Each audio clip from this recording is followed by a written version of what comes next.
Welcome to The Ordinary Effect, the stuff we all notice but rarely talk about. I am your host, Guido Perino. Thank you for joining me. I hope that if you're enjoying the shows that you are subscribing. Thank you to all the carriers who are carrying our show and sharing it with the world.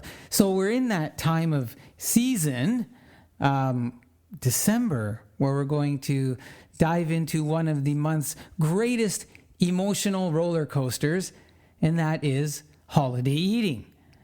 This is that magical time of year when every kitchen counter becomes a dessert buffet, every workplace becomes a sugar minefield, and every family gathering becomes an unsolicited nutrition seminar. And somehow in the middle of all that, you're supposed to eat clean, avoid temptation, and not undo your entire year. So today, we're going to talk about how to actually enjoy holiday food without guilt, without stress, and without feeling like you need to repent in January. Now, let's be honest. Late November, I started noticing at the gym a slowdown, a reduction in attendance. There was more parking spaces, more lockers available. And slowly over the last week or two, it's become more and more apparent that everybody's backing off of the gym. Of course, I know, in January, the big rush will come. In fact, I avoid the gym the first 2 weeks of January because all of the eating that happened in December, there's a whole herd of new members that show up, and they go every day and they pump and they try to lift 100 more pounds than they're supposed to lift, and usually by week 2 they burn out. So it's happening right now. Now let's talk about the reality of December food culture. Let's be honest. If December had a slogan, it would just be, here, just eat this. Look, people show love through food. People show apology through food. People show I didn't know what to get you through food. And the calendar doesn't help. Every weekend is a party. Every weekday has just a little treat, and the leftovers multiply like they're trying to qualify for the NHL expansion draft. It's a month where food is everywhere and logic is nowhere. So why do we feel pressure? Well, the pressure comes from 3 likely places. First, social pressure. There's always someone pushing food on you. Come on, it's Christmas. Look, I'm an Italian culture. I felt it all my life. È Natale, giusto un poco, just a little bit. Oh, you're going to offend me. They're basically using the holiday as a nutritional loophole. 2, internal pressure. It's that little voice that says, if you don't control yourself, January's going to hurt. And 3, cultural pressure. Diet culture shows up like Mariah Carey, suddenly, loudly, and yearly. Here's how you survive the holidays, as if Christmas dinner is a natural disaster. These pressures overlap, and suddenly you're negotiating with yourself about mashed potatoes like it's a hostage situation. Here's the truth about holiday weight gain. Let's clear up the biggest myth. Most people think they gain 8 to 10 pounds over the holidays. But research has shown that the average is 1 to 2 pounds. Here's the kicker. That's mostly water retention, bloating from salty foods, and your routine being off. It's not you destroyed your progress, it's you had stuffing twice and didn't sleep properly. And it comes off naturally once life returns to normal. Think of it this way. Your body doesn't go into permanent storage mode because you had pie in December. You're fine. Likely. Hopefully.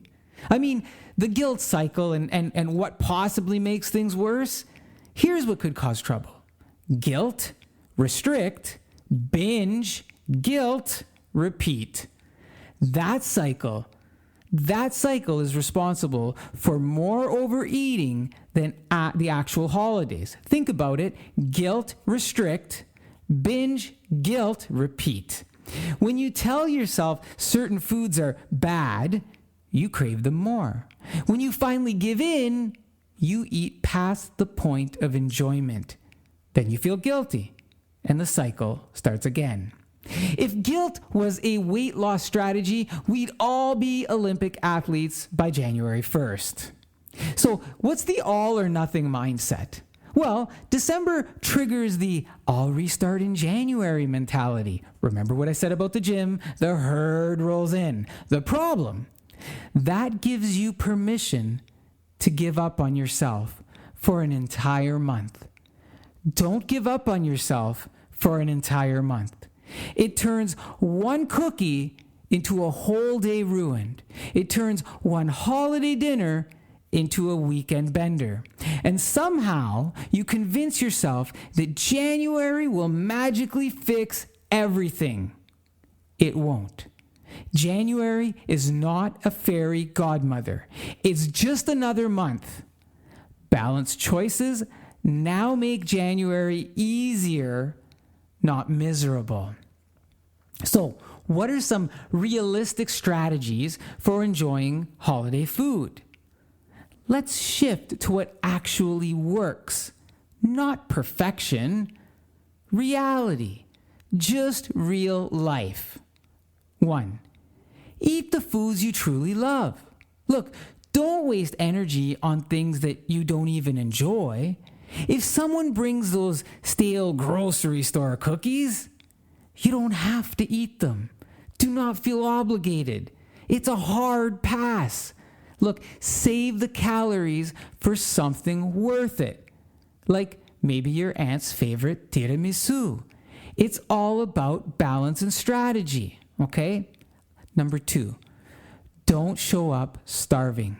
This is the biggest trap, holiday or not.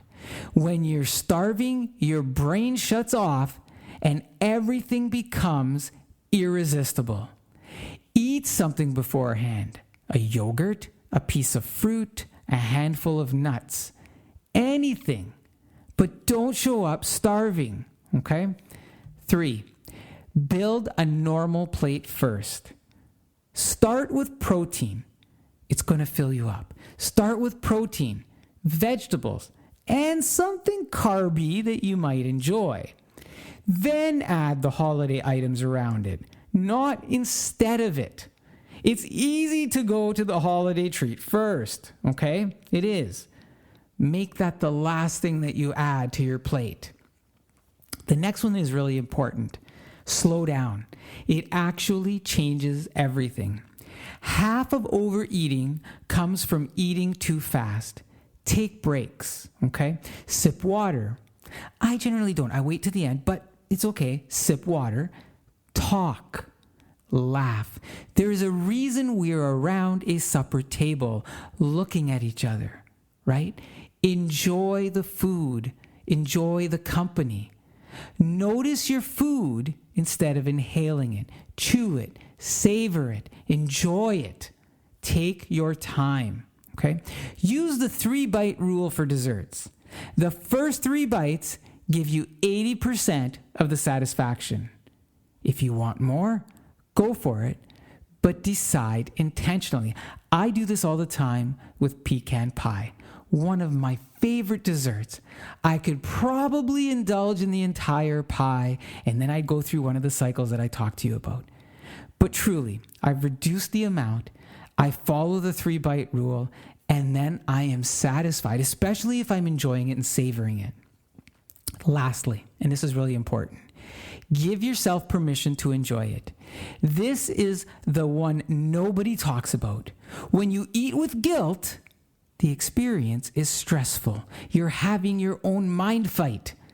When you eat with permission, you satisfy the craving earlier. Give yourself permission to enjoy it. People ask me all the time. They say, "Well, how did you lose the weight? What did you cut out?" That's the first thing usually. "Well, what you certainly lost weight. What did you cut out?" And then I say, "I didn't cut anything out." Well, how is that? Well, I just reduced my portions to something that is more manageable for me.